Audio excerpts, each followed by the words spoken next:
10 menit, saya hitung tadi lebih gitu. 17 menit Ibu.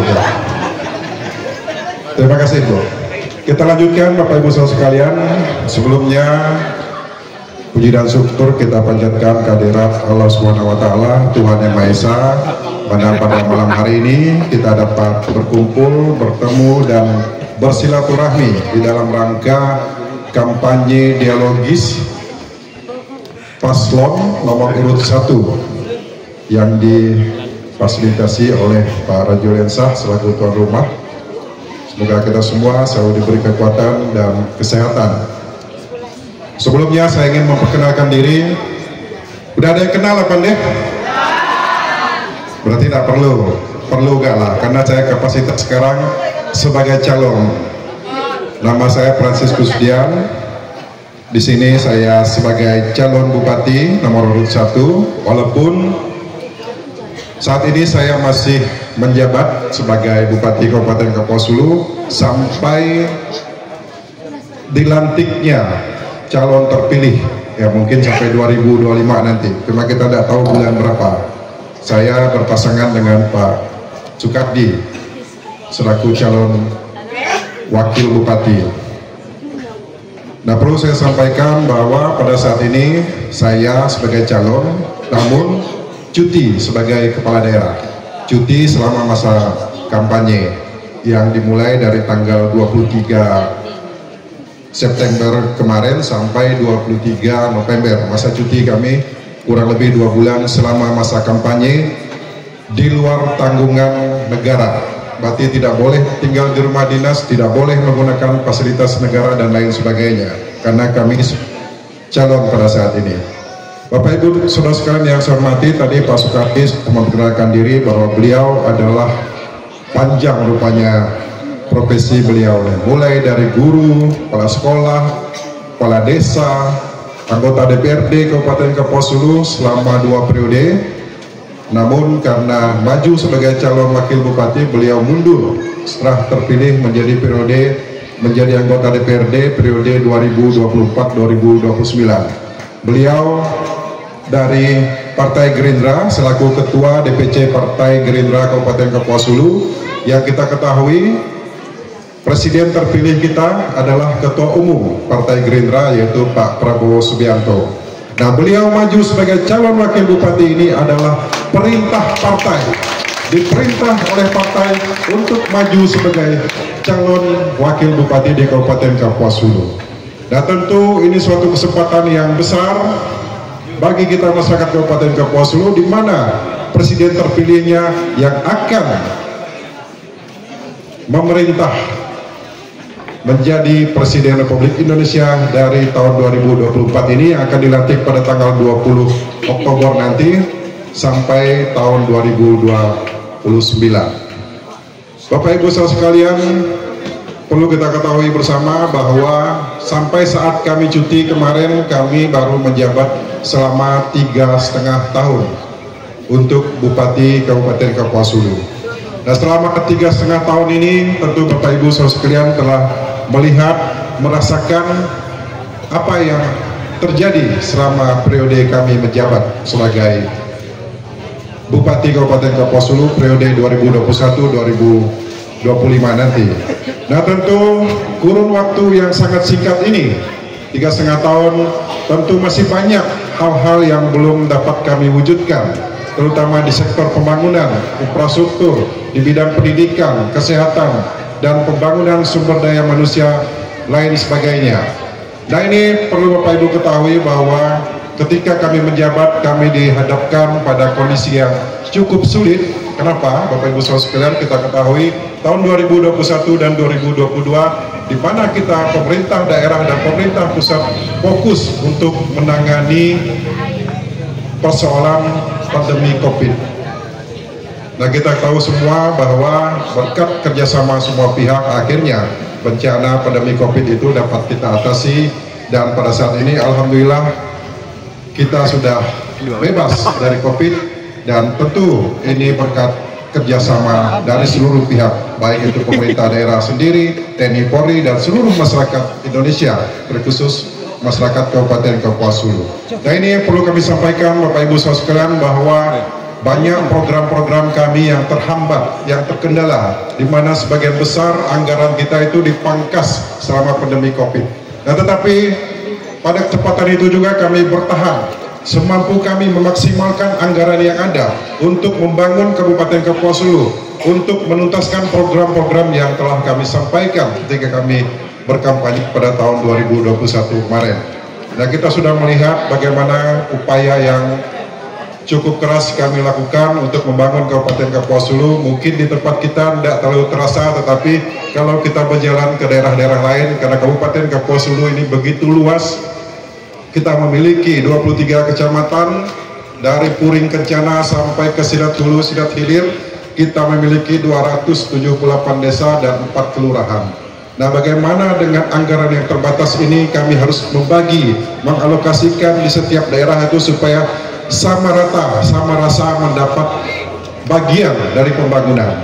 Namun masih banyak juga yang belum tersentuh, itu dikarenakan memang anggaran kita terbatas. Nah, di sini ada Pak Rasid selaku salah satu SN kita purna tugas, beliau pernah berada di bagian keuangan, Pak ya.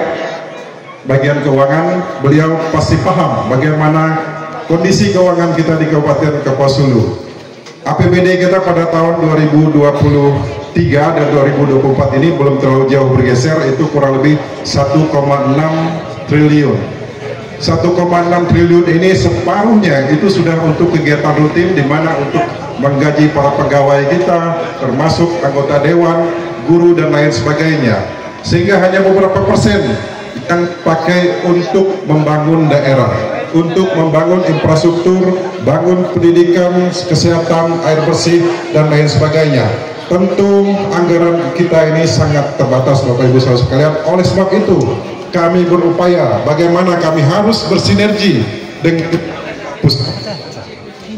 Nah, kita saat ini didukung oleh koalisi yang sangat besar, di mana ada 7 partai berisi semua tuh, partai yang ada kursi dan ada perwakilan di parlemen atau di DPR RI, ada PD Perjuangan, Partai Gerindra, Nasdem, Demokrat, Hanura, Perindo, dan PKB. Ini partai yang saat ini memiliki kekuatan yang sangat besar, baik itu di DPR RI, DPR Provinsi, maupun di DPRD Kabupaten Kapuas Hulu.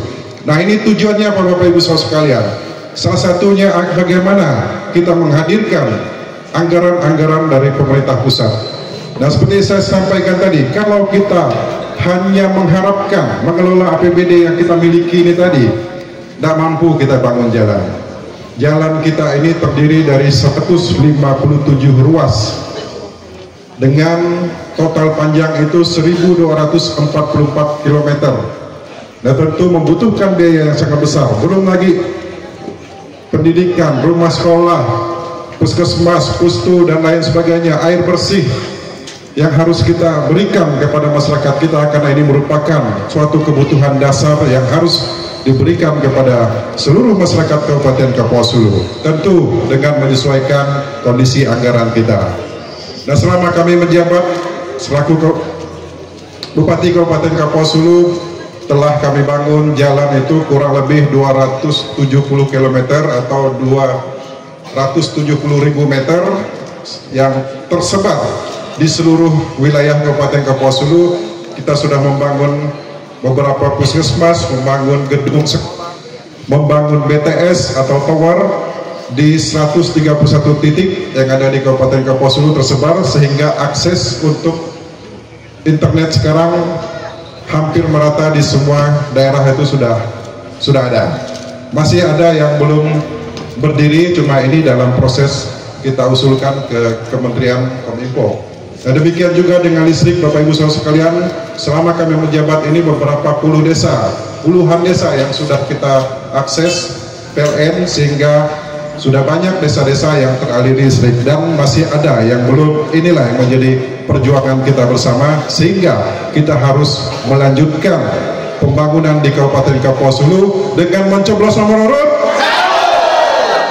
urut 1. Saya yakin dengan dukungan teman-teman di DPRD, pemerintah pusat, dan lain sebagainya, tentu pembangunan di Kabupaten Kapuas Hulu ke depan semakin lebih baik lagi.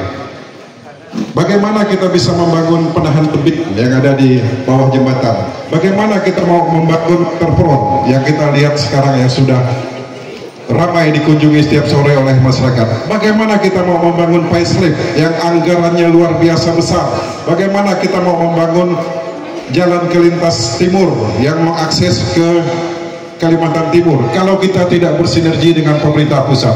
Nah, ini tentu berkat dukungan dan sinergitas antara pemerintah daerah dengan pemerintah pusat ini dapat kita lakukan, ini dapat kita bangun bersama Bapak Ibu Saudara sekalian. Karena anggarannya begitu besar. Sekali lagi saya sampaikan, dengan anggaran yang ada di kabupaten ini tidak mudah untuk kita lakukan, tetapi dengan dukungan dari pemerintah pusat kita bangga, kita memiliki bangunan-bangunan yang luar biasa yang ada di Kabupaten Kapuas Hulu. Contoh facelift ini merupakan satu-satunya di Kalimantan Barat daerah yang memiliki bangunan facelift. Nah, sekarang masyarakat kita yang berlalu lintas dari Putu Sibau ke Kalis dan lain sebagainya, ketika terjadi banjir udah tidak ngeluh lagi, hanya tinggal yang di Sampak sedang pembangunan gitu. Kalau yang facelift pertama dulu berapa kali kami kena omelkan masyarakat karena tidak mampu untuk menangani itu, tetapi alhamdulillah dengan terbangunnya facelift itu, masyarakat yang dulu sekali lalu berapa deh motor 30 kalau tidak salah sekali jalan, PP udah 60. Bayangkan kalau selama seminggu pasang terus berapa yang harus dikeluarkan oleh satu motor saja, belum mobil. Nah, ini ya dengan adanya facelift tersebut akses masyarakat untuk berlalu lintas itu semakin baik. Dan ditambah lagi sedang progres pembangunan facelift 2 yang ada di Sampak, dan ini akan memperlancarkan arus lalu lintas barang dan orang nanti ke depan. Nah, ini tentu hasil sinergi kita dengan pemerintah pusat yang harus kita lanjutkan, yang harus kita teruskan Bapak Ibu Saudara sekalian. Setuju enggak? Nah, masih banyak PR kita di Kabupaten Kapuas Hulu terkait dengan pembangunan. Karena sekali lagi kami sebagai bupati dan wakil bupati nanti ketika terpilih, banyak hal-hal yang harus kami kerjakan, banyak kebutuhan-kebutuhan dasar yang harus kami hadirkan kepada masyarakat kita yang ada di Kabupaten Kapuas Hulu, dan agar seluruh pembangunan ini merata berkeadilan, tentu kita membutuhkan pembangunan dan dana yang dukungan data yang sangat besar. Kita berterima kasih kepada anggota DPR Provinsi yang menjadi perwakilan kita selama ini, ada Bu Angel, Pak Alek, selama ini telah juga mendukung kita. Coba tanya Pak Alek, berapa pokok-pokok pikiran beliau yang dibangun di Kabupaten Kapuas Hulu, yang diberikan ke Kabupaten Kapuas Hulu, mulai dari jalan tani, jalan produksi, hibah rumah ibadah, dan lain sebagainya. Begitu juga Bu Angel, walaupun beda dapil, tetapi beliau juga bersama teman-teman yang lain membantu kita.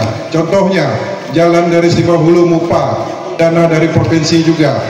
Jalan dari Simpang Senara menuju Tani Makmur, itu anggaran dari provinsi yang didukung oleh teman-teman anggota DPRD Provinsi Kalimantan Barat. Nah, siapa bilang tidak penting anggota DPRD pendukung koalisi sikap banyak? Nah, ini salah Bapak Ibu Saudara sekalian. Dengan banyaknya koalisi kita, ini yang saya sampaikan tadi, sinergi kita semakin baik, hubungan dengan pemerintah pusat baik, hubungan dengan teman-teman di provinsi juga baik. Demikian juga ada Pak Lasarus di DPR RI yang kita tidak perlu cerita lagi lah bagaimana program-program beliau di Kabupaten Kapuas Hulu yang luar biasa, yang sudah dirasakan oleh masyarakat terkait dengan pemanfaatannya. Demikian juga Ketua Nasdem Pak Syarif Abdullah juga membantu kita di Kabupaten Kapuas Hulu untuk membangun infrastruktur terkait dengan jalan dan jembatan. Nah, apalagi ke depan Ketua Gerindra, Ketua Provinsi Gerindra juga sudah terpilih menjadi anggota DPR RI, dan informasinya beliau nanti akan ditempatkan di Komisi 5. Nah, tentu ini suatu kesempatan kita mendapat dukungan dari berbagai pihak untuk membangun Kabupaten Kapuas Hulu yang kita cintai ini. Bapak Ibu Saudara sekalian, kalau ada yang nonton TV 2-3 hari itu, telah dipilih Ketua DPR RI adalah Ibu Puan Maharani dari PD Perjuangan, sama partai yang kami. Ketua MPR juga terpilih Sekjen dari Partai Gerindra Pak Ahmad Mujani, Ketua MPR, Ketua DPR RI sudah berada di koalisi sikap. Belum lagi nanti pembagian komisi-komisi di DPR RI. Saya yakin banyak nanti akan ditempati oleh kader-kader baik itu Nasdem, Gerindra, PD Perjuangan, Demokrat dan lain sebagainya. Belum lagi menteri-menteri Bapak Ibu Saudara sekalian. Kalau dilantik nanti Pak Prabowo sebagai presiden, saya yakin beliau akan menempatkan para kader-kader terbaik partainya di kementerian-kementerian strategis. Salah satunya mungkin Kementerian PU. Ini nyaman lagi kita suruh kami dua Pak Wanto pergi ke Jakarta ngadap sidak minta pembangunan untuk Kabupaten Kepulauan Sulu ini dilanjutkan. Buktinya Bapak Ibu Saudara sekalian, ketika PD Perjuangan yang berkuasa kemai, Menteri PU kita baik gitu, Menteri Perhubungan kita baik gitu. Apa hasilnya?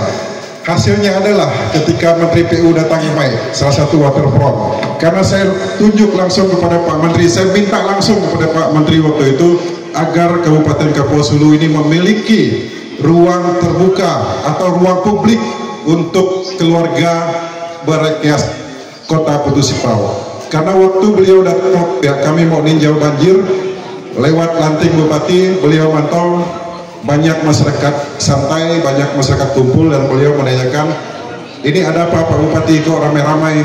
Saya sampaikan bahwa inilah tempat rekreasi kami di Putu Sipau Pak Menteri, dan kalau berkenan, kalau bisa kami minta tempat yang representatif dibuat seperti waterfront, tanpa nunggu lama pulang Pak Menteri langsung buat diskresi, ditujukan kepada kementerian bahwa dibangun waterfront itu, sehingga 2023 kemarin waterfront kita terbangun dan sekarang kita bisa mengakses di itu, masyarakat kita bisa berekreasi dengan keluarga. Demikian juga Perslip, ketika Pak Menteri datang pas mau pulang ke bandara, aku bisik ke Pak Lazarus, kita baik ke lokasi banjir Pak Ketua, saya bilang, supaya Pak Menteri bisa lihat bagaimana kondisi pada saat itu kan memang lagi banjir Pak.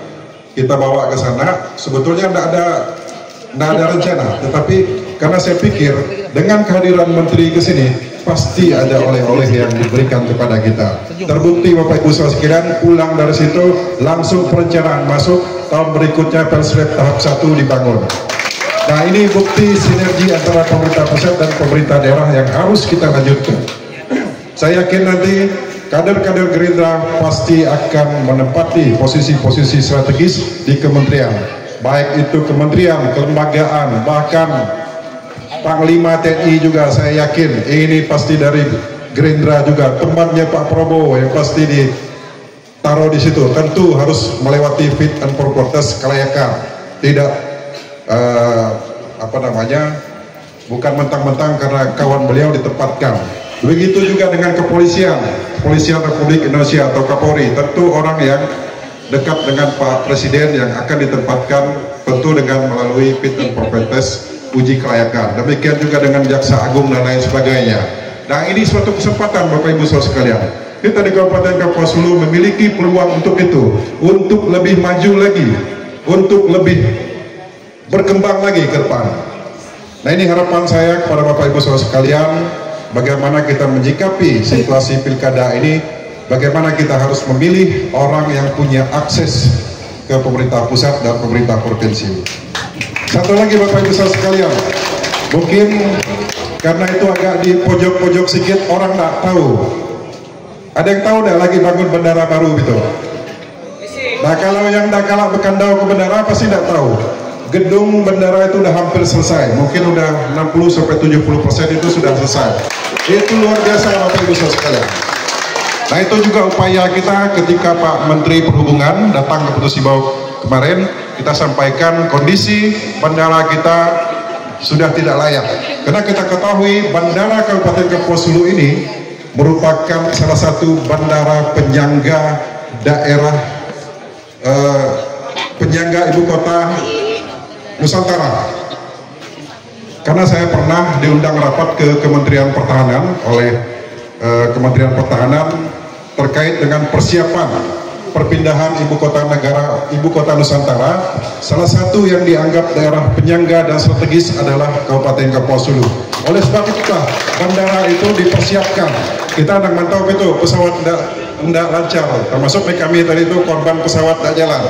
Harusnya dari Pontianak tadi kan langsung ke Putus Sibau, tapi tiba-tiba cancel. Akhirnya kami naik pesawat dari Pontianak Sintang kami lanjut pakai mobil, sehingga baru sekitar jam 7 tadi baru nyampe gitu. Para Juli udah khawatir nyampe enggak kami itu. Tapi saya yakinkan dengan mulia bahwa malam itu kita pasti melakukan kegiatan kampanye, dan alhamdulillah kami hadir tepat waktu. Bandara kita ini merupakan salah satu bandara penyangga ibu kota negara Nusantara nanti, Bapak Ibu Saudara sekalian, karena akses kita ke ibu kota Nusantara nanti sangat dekat dibanding daerah lain yang ada di Provinsi Kalimantan Barat.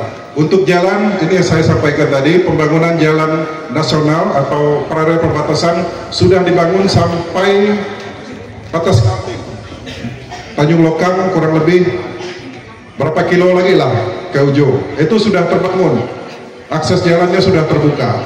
Nah, ini yang terus dilanjutkan oleh pemerintah pusat.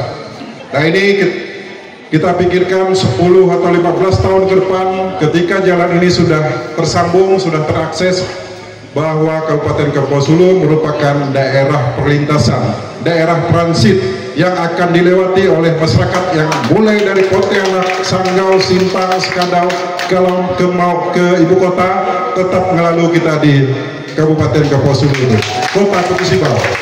Nah, ini yang harus kita pikirkan, bagaimana kita mempersiapkan diri untuk itu, Bapak Ibu Saudara sekalian, karena kita merupakan daerah transit, daerah sentral nanti. Karena orang dari IKN kalau mau keluar negeri tidak pasti melalui Putus Sibau. Kenapa? PLBN terdekat ada di Badau, tetap tidak lewat itu kalau mau keluar negeri.